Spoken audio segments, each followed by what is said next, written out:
সর্বপ্রথম সমস্ত প্রশংসা গুণগান ও গুণকীর্তন সেই বিশ্ব নিয়ন্তা মহান প্রভুর, যিনি সাতখণ্ড আসমানকে বিনা স্তম্ভে দণ্ডায়মান করে রেখেছেন এবং বিশাল জমিনকে যিনি বিছানাস্বরূপ বিছিয়ে রেখেছেন।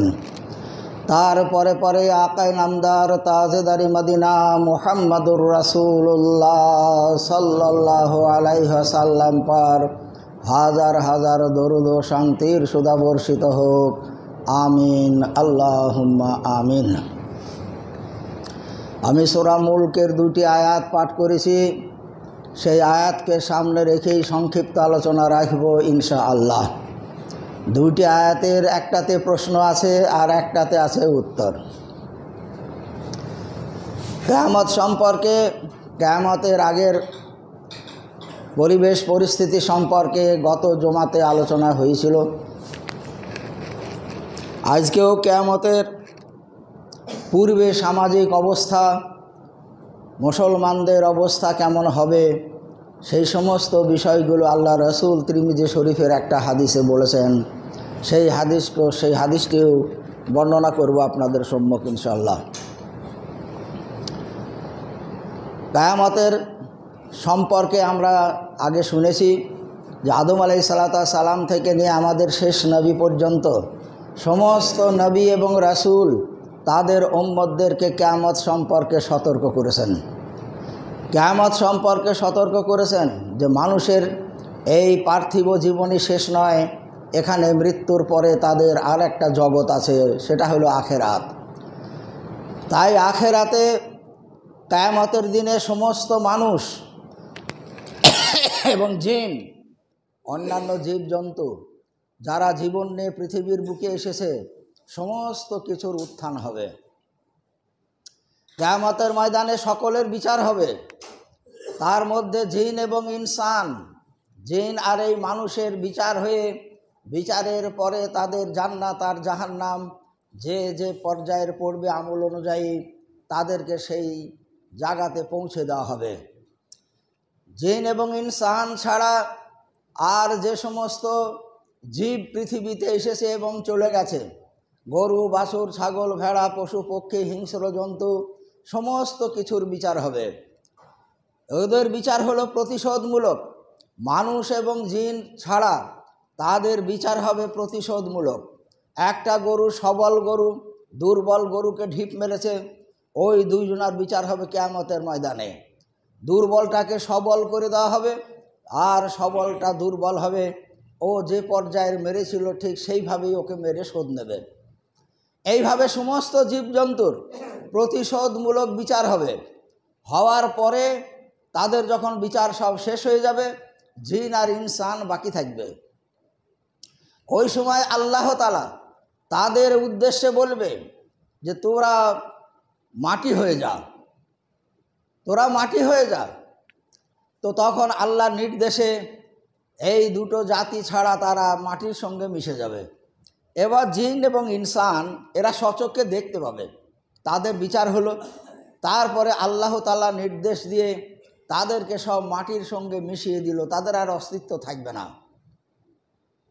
ওই সময় যাদের আমল ভালো থাকবে না, সেই সব মানুষগুলো আল্লাহর কাছে আবেদন করবে, ইয়া লাইতানি কুনতু তুরাবা, হে আল্লাহ, আপনি আমাদেরকেও দুনিয়ার বুকে পাঠিয়েছিলেন, দুনিয়া থেকে আমরা চলে এসেছি, ওই সমস্ত জীবজন্তুগুলাও দুনিয়াতে গিয়েছিল, তাদের হিসাব আমরা দেখলাম, তাদের বিচার আমরা স্বচক্ষে দেখলাম। তারপরে ওদেরকে যেভাবে মিশিয়ে দেওয়া হলো মাটির সঙ্গে, আপনি যদি আমাদেরকেও সেই মাটির সঙ্গে মিশিয়ে দিতেন, ইয়া লাইতানি কুনতু তুরাবা, আফসোস যদি আমরা ওদের মতো আজকে মাটি হয়ে যেতাম, তাহলে আমাদের ফায়সালা আর হতো না, ওখানেই আমরা শেষ হয়ে যেতাম। কিন্তু তা হবে না। এই আফসোস করবে কারা? যাদের আমলনামা বাম হাতে দেওয়া হবে। কিয়ামতের ময়দানে সমস্ত মানুষকে আমলনামা দিয়ে দেওয়া হবে। কারো ডান হাতে আমলনামা দেওয়া হবে, কারো বাম হাতে দেওয়া হবে। ডান হাতে আমলনামা যাদের দেওয়া হবে, যাদের আমলনামা ভালো, অর্থাৎ ডান হাতে যারা আমলনামা পাবে তারা বিচারের পরে জান্নাত যাবে। আর যাদের বাম হাতে আমলনামা দেওয়া হবে তারা কিন্তু বিচারে তারা মুক্তি পাবে না, বিচারের পরে তাদেরকে জাহান্নাম যেতে হবে।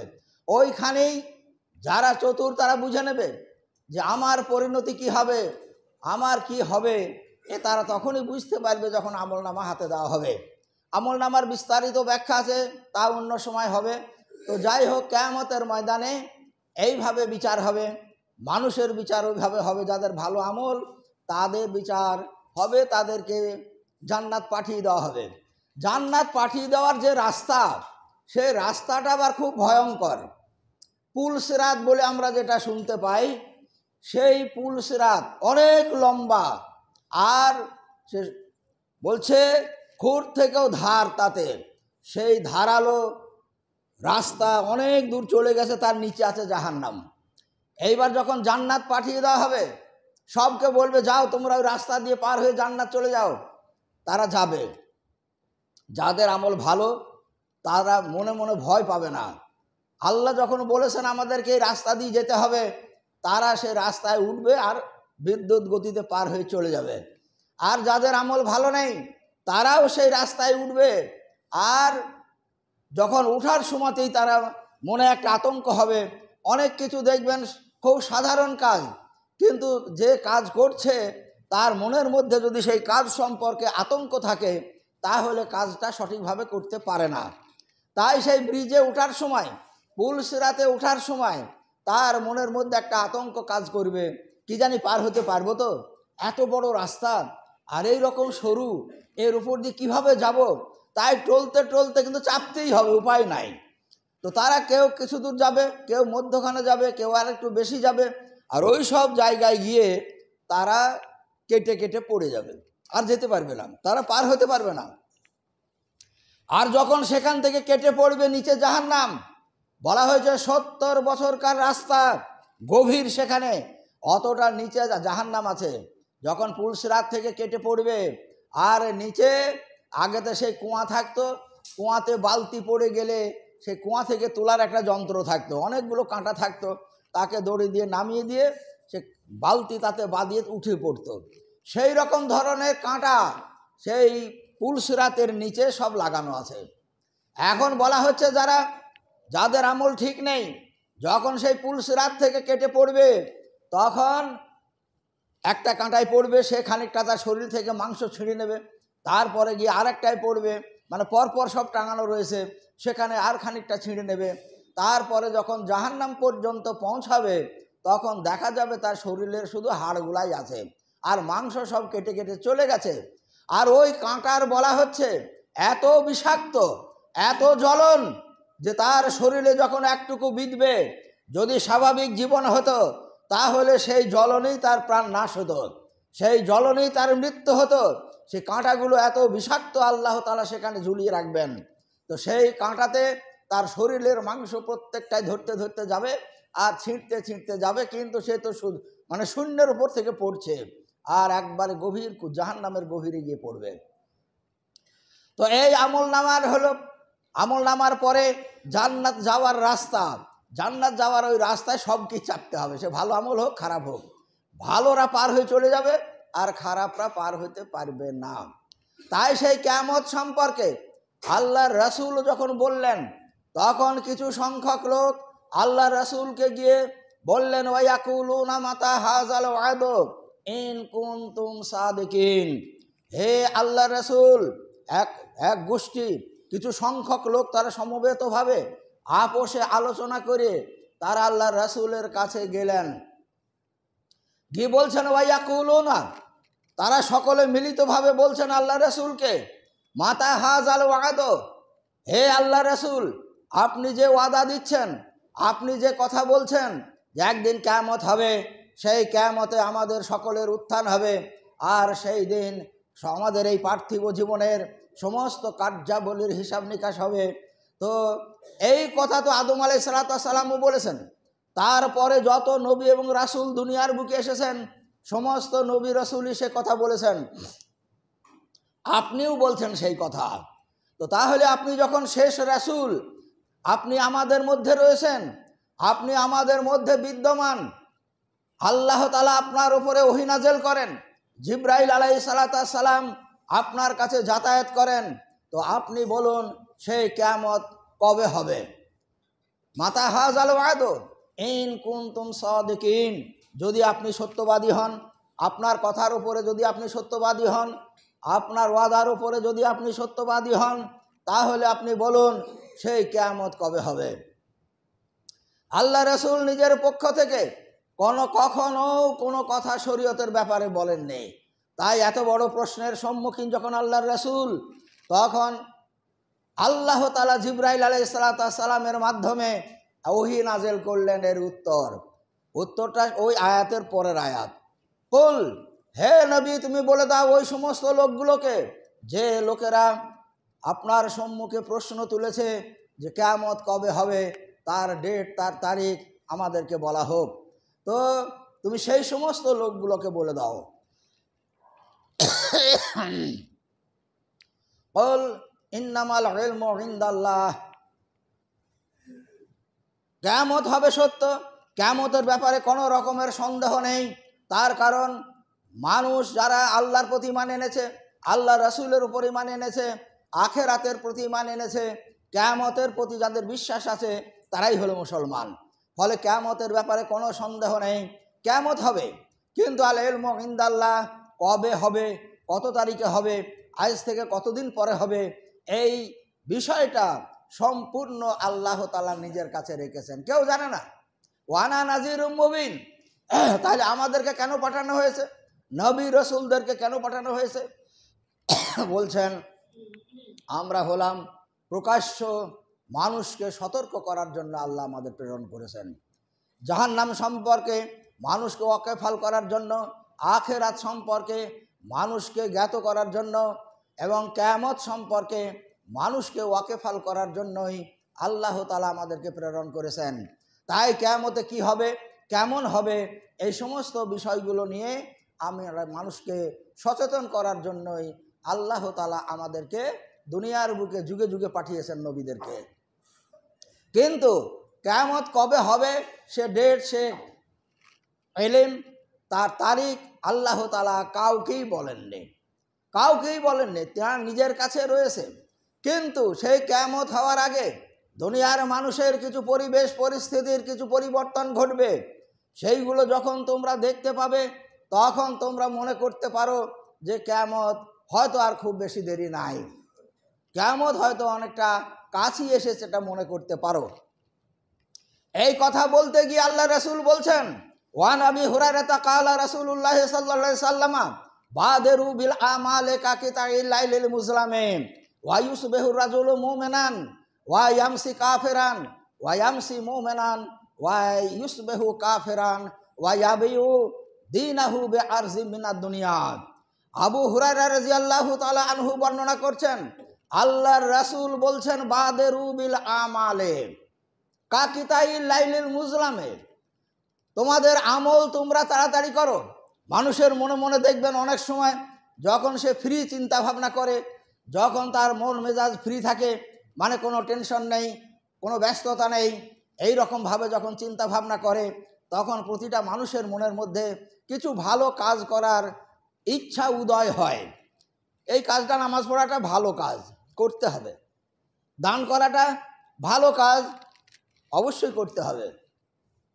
অমুক কাজটা খুব ভালো কাজ, করা উচিত, আমাদেরকে করতে হবে, এই রকম মনের মধ্যে উদয় হয় অনেক সময়।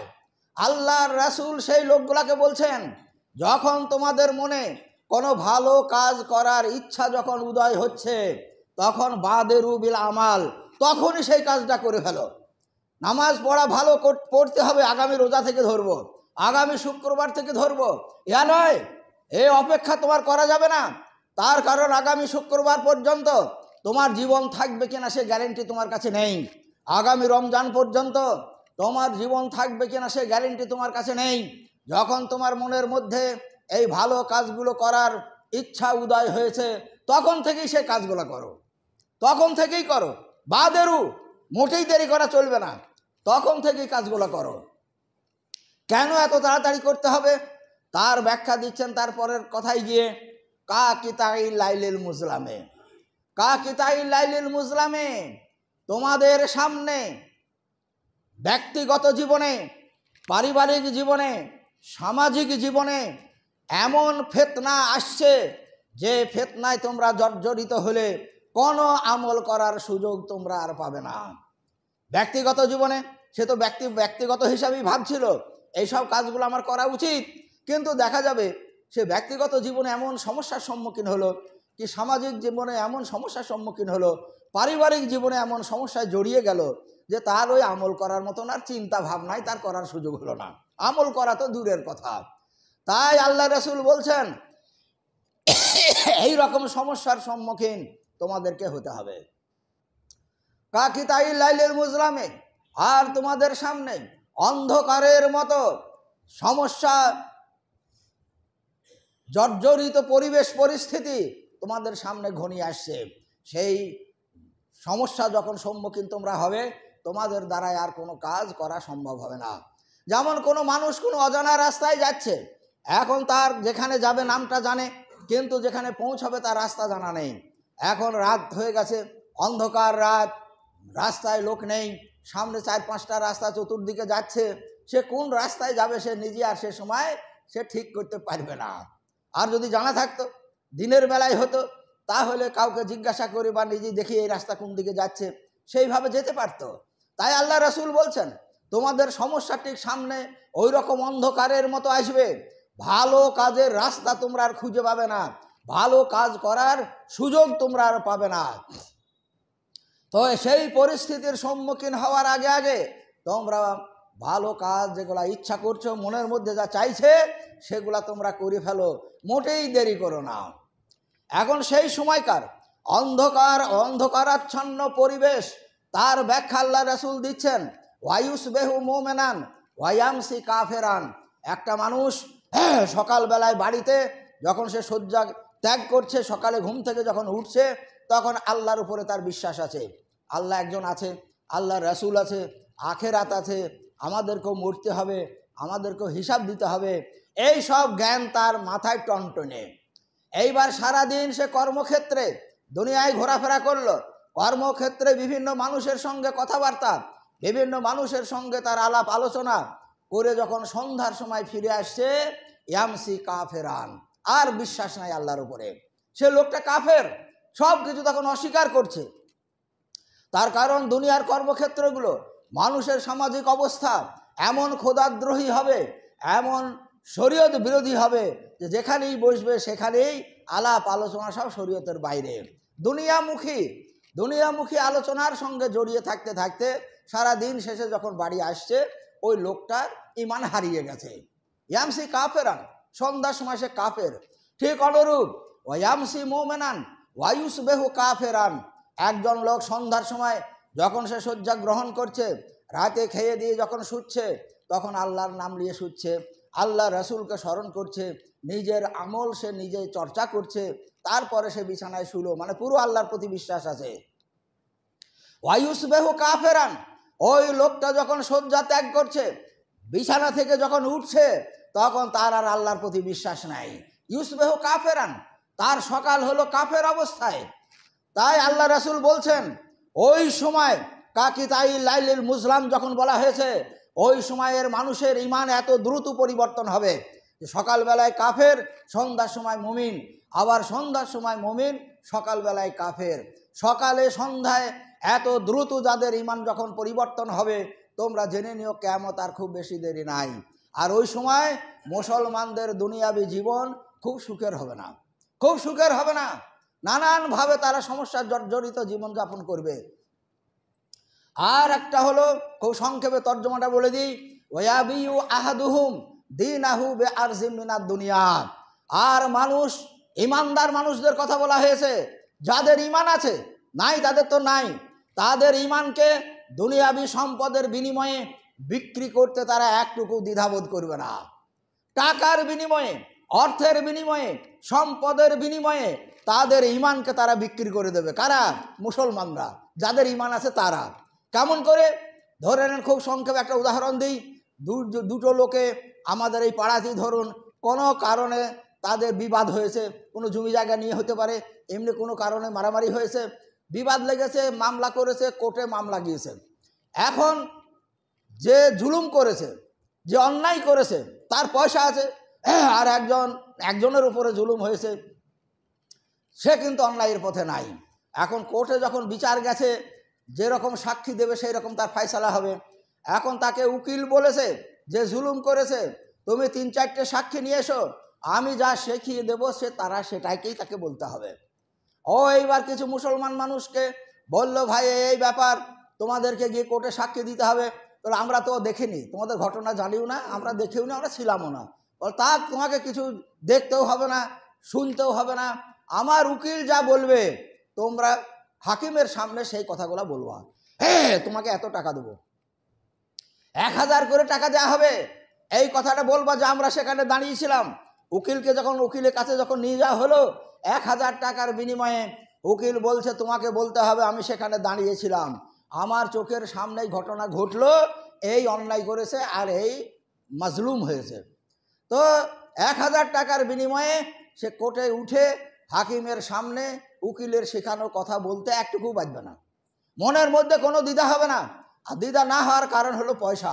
পয়সার জন্য তারা সব কিছু করতে পারবে মুসলমানরা। তাই বলা হয়েছে এই যে 1000 টাকার জন্য তার ঈমান বিক্রি করলো। বিক্রি মানে কটা অন্যায় করলো, একটা মিথ্যা কথা বললো, যা মুসলমানরা মিথ্যা বলতে পারে না, তার সাক্ষীর কারণে হক যার দিকে যাওয়ার ছিল সেদিকে গেল না, যে হক পেত না তার দিকে গেল, তাহলে হক না হক হলো। সে মিথ্যা বলল, বিচারের রায় পাল্টে গেল তার মিথ্যা কথা বলার জন্য, তার সাক্ষীর জন্য। এই সাক্ষীটা কিসের জন্য দেবে? টাকার জন্য। তাই আল্লাহ রসুল বলছেন ওই সময়ের যাদের ঈমান আছে মুসলমানরা, তাদের ঈমানকে টাকার বিনিময়ে বিক্রি করতে তারা একটুকু দ্বিধা করবে না। টাকা পেলেই হলো। ঈমান, শরীয়ত সব কিছু টাকার সামনে মানে সব মলিন হয়ে যাবে।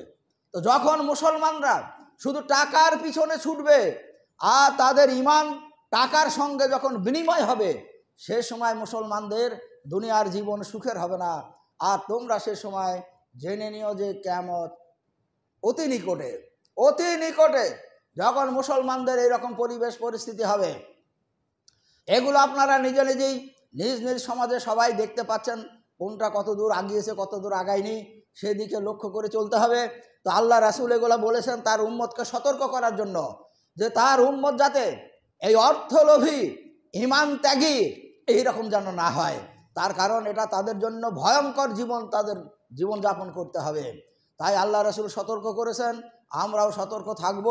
অর্থের জন্য যেন আমাদের ঈমান বিকিয়ে না যায়, অর্থের জন্য সম্পদের জন্য যেন আমাদের ঈমান হরণ হয়ে না যায়, এর প্রতি আমাদের খেয়াল রাখতে হবে।